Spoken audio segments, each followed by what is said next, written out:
अस्सलाम वालेकुम स्टूडेंट्स, कैसे हैं आप सब। अगर आपने अभी तक मेरे चैनल को सब्सक्राइब नहीं किया तो मेरे चैनल को सब्सक्राइब करें और बेल का नोटिफिकेशन को प्रेस कर दें ताकि जो मेरी आने वाली लेटेस्ट वीडियोस हैं वो आप तक पहुंच जाए। आज की जो मेरी वीडियो है इसमें मैं क्वेश्चन नंबर 9, 10, 11 को एक्सप्लेन करूंगी। सॉल्व प्रॉब्लम जो हम लोगों ने स्टार्ट की हुई है। चैप्टर का नेम है the dot and cross product. Chapter number 2 है, वेक्टर सीरीज की बुक है, वेक्टर एनालिसिस की सॉरी। और जो है इसके पहले जो मैंने वीडियोस अपलोड की थी उसमें क्वेश्चन नंबर 5 और 6 को एक्सप्लेन किया था। तो अब जो जैसा कि मैंने जो स्टार्ट किया है चैप्टर, वो कौन सा स्टार्ट किया है, चैप्टर नंबर 2। और अब सबसे पहले जो क्वेश्चन नंबर 9 है उसकी स्टेटमेंट को रीड करते हैं। स्टेटमेंट में क्या लिखा है, if A dot B is equal to 0। क्या कह रहे हैं कि हमारे पास ए का डॉट प्रोडक्ट जब बी के साथ लिया जाए तो वो 0 है, मतलब ये गिवन है। And if A and B are not 0, क्या कह रहे हैं कि ए वेक्टर और बी वेक्टर दोनों एक दूसरे के, दोनों जो है उनमें से कोई भी 0 नहीं है। ठीक है, आगे क्या कह रहे हैं, show that A is perpendicular to B. क्या कह रहे हैं कि हम लोगों ने प्रूव करना है कि ए परपेंडिकुलर है किसके, बी के। अब सबसे पहले मैं क्या करूंगी, अगर इसको प्रूव करने लगे तो हमारे पास क्या चीज सबसे पहले गिवन है, ए डॉट बी। तो ये जो प्रोडक्ट है, इफ लिख के ए डॉट बी लगाएंगे और 0 के इक्वल है। अब मुझे इतना पता है, मैं यहाँ पे सिंबल लगा के सिंस का ए डॉट बी किसके इक्वल है, ए बी कॉस थीटा के, मुझे इस फॉर्मूले का पता है। अब मैं क्या करूंगी, अब जब मैं ये फॉर्मूला लगाऊंगी तो जैसा कि मुझे पता है कि ए डॉट बी की वैल्यू तो 0 है, तो इस वैल्यू की जगह, ए डॉट बी की जगह इसकी वैल्यू 0 आ जाएगी। ठीक है, और ए बी कॉस थीटा किसके इक्वल आ जाएगा, 0 के इक्वल आ जाएगा। अब मैंने नेक्स्ट क्या करना है कि ये दो नंबर्स ए और बी, ये दोनों मैग्नीट्यूड है ना, वेक्टर ए और वेक्टर बी के मैग्नीट्यूड है ए बी, ये इधर अगर मल्टीप्लाई हो रहे हैं तो दूसरी साइड पे जाके क्या हो जाएंगे, डिवाइड हो जाएंगे। तो 0 डिवाइडेड बाय ए बी क्या आएगा, 0 ही आ जाएगा। फिर मैंने क्या करना है, क्योंकि हम लोगों ने एंगल फाइंड आउट करना है, एंगल फाइंड आउट करने के लिए मैं क्या करूंगी अब इससे फर्दर, अगर मैं यहाँ पे थीटा इसी साइड पे रहे और कॉज अगर दूसरी साइड पे चल जाए तो ये कॉज इनवर्स हो जाएगा। जब ये कॉज इनवर्स 0, कैलकुलेटर पे आप लिखेंगे शिफ्ट कॉज, ब्रैकेट में 0 लगाएंगे तो उसका आंसर क्या आ जाएगा, 90 डिग्री। तो जो चीज़ हम लोगों ने प्रूव करनी थी कि परपेंडिकुलर होना चाहिए, तो मैं ये चीज़ बता दूं कि अगर ये क्वेश्चन में पूछ रहे हैं ए परपेंडिकुलर है बी के, परपेंडिकुलर होने का मतलब है ये यहाँ से इस तरह से परपेंडिकुलर ये है। ठीक है, क्या कह रहे हैं, ये मेरे पास सॉरी इसको एक्सटेंड नहीं करती, ये मेरे पास ए वेक्टर है और ये बी वेक्टर है। अगर एक दूसरे के परपेंडिकुलर है तो इनके दरमियान में एंगल कौन सा बनेगा, 90 डिग्री का। तो जो चीज़ हम लोगों ने प्रूव करनी थी वो प्रूव हो गई है, एंगल मेरे पास क्या आया है, 90 डिग्री का। ये तो था, हम लोगों ने इसको मतलब स्टार्टिंग से लेट किया और सेकंड वाला प्रूव कर दिया। अब अगर इसका कन्वर्सली प्रूव करें तो ये देखिए, हेडिंग लिखनी है कन्वर्सली। वो क्या कहते हैं, if theta is equal to 90 degree. अगर जो मैंने ये चीज़ प्रूव किया, अगर मैं थीटा 90 डिग्री के इक्वल रखूं तो फिर तो भी क्या करूंगी मैं, इसका जो आंसर आएगा ए डॉट बी का वो 0 आ जाएगा। कैसे, अगर यहाँ पे देखें, आपने ये लिखना है, ये लिख लें, अगर आपने प्रूव करना है मतलब सॉल्व करना है वो भी आप कर सकते हैं। कॉस 90 डिग्री किसके इक्वल होता है, 0 के। एनी नंबर मल्टीप्लाई बाय 0 क्या आ जाएगा, 0 ही आ जाएगा। तो ए डॉट बी किसके इक्वल हो जाएगा, 0 के। ठीक है, ये तो था क्वेश्चन नंबर 9। अब मैं मूव करने लगी हूँ क्वेश्चन नंबर 10 पे। तो क्वेश्चन नंबर 10 की सबसे पहले स्टेटमेंट को रीड करते हैं। स्टेटमेंट में क्या लिखा है, ये भी बहुत ज़्यादा easy question as compare to the previous one. अब देखें क्वेश्चन की स्टेटमेंट में क्या लिखा है। क्वेश्चन नंबर 10 में डिटरमाइन द वैल्यू ऑफ ए, हम लोगों ने ए की वैल्यू को फाइंड आउट करना है। सो दैट वेक्टर ए भी गिवन है जिसमें आई जे के की फॉर्म में वैल्यूज हैं। सिमिलरली बी वेक्टर भी मेरे पास गिवन है और उसमें भी आई जे के की वैल्यूज गिवन है।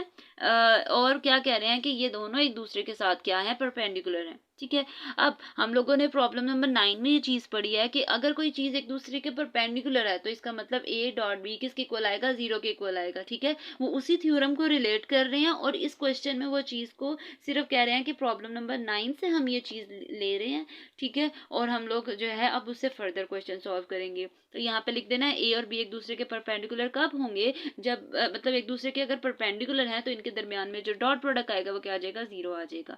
ठीक है, अब मैंने क्या करना है, ए और बी का डॉट प्रोडक्ट लेना है। वेक्टर ए ये वाला, इसका डॉट प्रोडक्ट लेना है वेक्टर बी के साथ। आई डॉट आई का 1 हो जाएगा तो 2 मल्टीप्लाई बाय 4 क्या हो जाएगा, 8। सिमिलरली ए मल्टीप्लाई बाय -2 क्या हो जाएगा, -2a।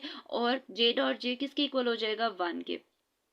फिर मैंने क्या करना है, के का डॉट प्रोडक्ट लेना है इस वाली टर्म के साथ। और फिर मैंने क्या करना है, जो इसका इसके साथ मल्टीप्लाई करना है। तो मेरे पास क्या आ जाएगा, -2 ठीक है। तो फिर मैंने क्या करना है, कुछ इस तरह से इसकी मल्टीप्लिकेशन करनी है। अब नेक्स्ट क्या करूँगी, ए डॉट बी मतलब क्या है कि इन दोनों का अगर डॉट प्रोडक्ट लिया जाए, मैंने बताया था परपेंडिकुलर है तो इसका मतलब ए डॉट बी 0 के इक्वल आएगा, तो उसकी जगह हम लोगों ने 0 लिख देना है। फिर इसको सिंप्लीफाई करना है। अब यहाँ पे 2a है इस साइड पे, इसको ब्रैकेट इक्वालिटी से दूसरी साइड पे ले जाएंगे तो 2a इसी साइड पे रहेगा, 6 इस साइड पे चला जाएगा। फिर हम क्या करेंगे, इधर मल्टीप्लाई हो रहा है दूसरी साइड पे जाके डिवाइड हो जाएगा, 6 डिवाइडेड बाई 2 क्या आ जाएगा 3। तो मेरे पास जो चीज़ प्रूव करनी थी, हम लोगों ने ए की वैल्यू फाइंड आउट करनी थी, वो चीज़ वैल्यू की उसकी वैल्यू फाइंड आउट हो गई है।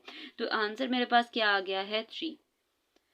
ये तो था क्वेश्चन नंबर 10। अब मैं क्वेश्चन नंबर 11 पे मूव करूंगी। तो क्वेश्चन नंबर 11 की सबसे पहले स्टेटमेंट को देख लें, शो दैट द वेक्टर्स। अब मेरे पास अगेन क्वेश्चन नंबर 11 में भी वेक्टर्स गिवन है, ए वेक्टर बी वेक्टर गिवन है, ठीक है। आई जे के की फॉर्म में वैल्यू है, यहाँ पे भी देखें आई जे के की फॉर्म में इसकी वैल्यू गिवन है। अब नेक्स्ट क्या करूँगी, यहाँ पे तो मैंने इस चीज़ को अप्रूव करना है। आगे क्या है, और इसके अलावा सी की वैल्यू भी गिवन है, फॉर्म आर राइट ट्राइंगल। क्या कह रहे हैं कि ये तीनों वेक्टर्स मिलके एक राइट ट्राइंगल बना रहे हैं। We first have to show that the vectors form a triangle. सबसे पहले हम लोगों ने ये चीज़ प्रूव करनी है कि वेक्टर जो ये तीनों है ये ट्राइंगल बना रहे हैं। अगर तो ट्राइंगल बना रहे हैं तो वो एक राइट एंगल ट्राइंगल भी बनेगी। अब मैंने सबसे पहले जो बुक से डायग्राम्स बनाई हैं तो उसको देखें। सबसे पहले हम लोगों ने क्या करना है, वेक्टर्स इस तरह से बनाने हैं। अब यहाँ पे जो फॉलो किया गया है वो ये फॉलो किया गया है कि रिजल्टेंट फैक्टर वाली चीज़ के अगर एक वेक्टर इस साइड से है और दूसरा वेक्टर ये है, ठीक है, तो इसकी टेल और इसका हेड ज्वाइन करेंगे तो ये एक रिजल्टेंट वेक्टर बन जाएगा। तो 1 2 3 का उसने नाम दे दिया। लेकिन यहाँ पे उन्होंने ये चीज़ फॉलो नहीं की। यहाँ पे एक वेक्टर ड्रॉ किया, दूसरा वेक्टर ड्रॉ किया, तीसरा वेक्टर ड्रॉ कर दिया, ठीक है। एक को हम लोगों ने कौन सा वाला फॉर्म लगाई कि रिजल्टेंट वाला वो वाला मेथड लगाया, उसको ए का नाम दे दिया। उसके अलावा वो कहते हैं मतलब दो पॉसिबिलिटीज है ना, इस तरह से भी आपकी एरोस जो है वेक्टर बन सकते हैं, इस तरह से भी बन सकते हैं। इसको भी उसने 1 2 3 का नाम दे दिया और इसको ट्राइंगल बी का नाम दे दिया, ठीक है।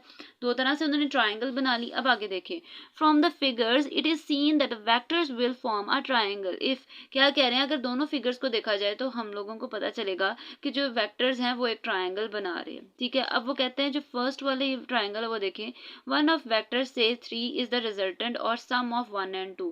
मैंने अगेन ये चीज़ बताई है कि जो मेरे पास 3 वाला वेक्टर है, अगर अगेन इस डायग्राम को देखें तो ये 3 जो है रिजल्टेंट है इन दोनों का, या फिर वो ये भी कह सकते हैं ये किसके इक्वल है, इन दोनों के सम के इक्वल है, थर्ड वाला।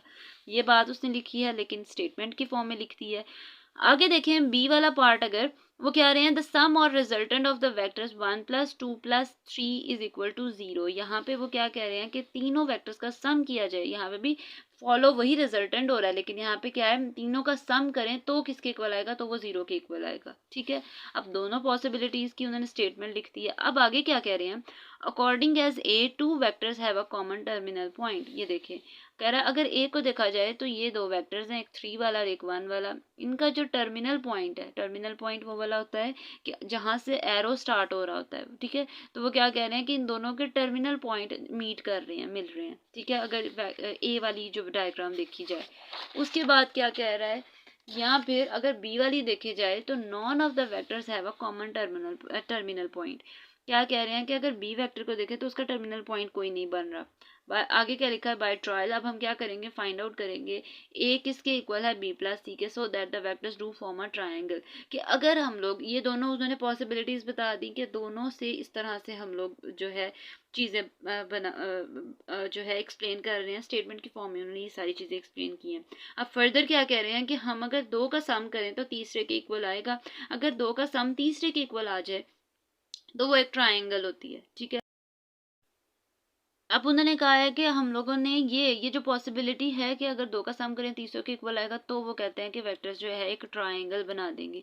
ये तो उसने चीज़ सारा काम किया कि ट्राइंगल कैसे बनी है। अब हम लोगों ने बनाना है कि राइट ट्राइंगल कैसे बनी है। अब ये चीज़ प्रूव करनी है। तो क्या करेंगे, सिंस जब ए का डॉट प्रोडक्ट लेंगे बी के साथ तो आंसर क्या आया मेरे पास 14। ए का डॉट प्रोडक्ट लेंगे सी के साथ तो आंसर क्या आया 0, और बी का डॉट प्रोडक्ट सी के साथ लेंगे तो क्या आंसर आएगा 21। तो जब दो चीज़ों का डॉट प्रोडक्ट लिया जाए और आंसर 0 आ जाए तो वहाँ पे हम अगेन देखें कि दो चीज़ों का डॉट प्रोडक्ट लिया तो वो 0 के इक्वल है। तो इसका मतलब यह है कि ए और सी एक दूसरे के क्या हैं, परपेंडिकुलर हैं। और जब भी कोई चीज़ एक दूसरे को परपेंडिकुलर होती है तो वो एक राइट ट्राइंगल बना रही होती है। तो लास्ट पे आपने लिख देना है it follows that A and C are perpendicular and the triangle is a right angle triangle. ये दीजिए आज की मेरी वीडियो। होपफुली आपको मेरी वीडियो अच्छी लगी होगी। अगर आपको मेरी वीडियो अच्छी लगे तो वीडियो को लाइक करें और सब्सक्राइब करना मत भूलिएगा। तो इंशाल्लाह जो नेक्स्ट वीडियो होगी वो फर्दर क्वेश्चन से रिलेटेड होगी। तो तब तक के लिए अल्लाह हाफिज़।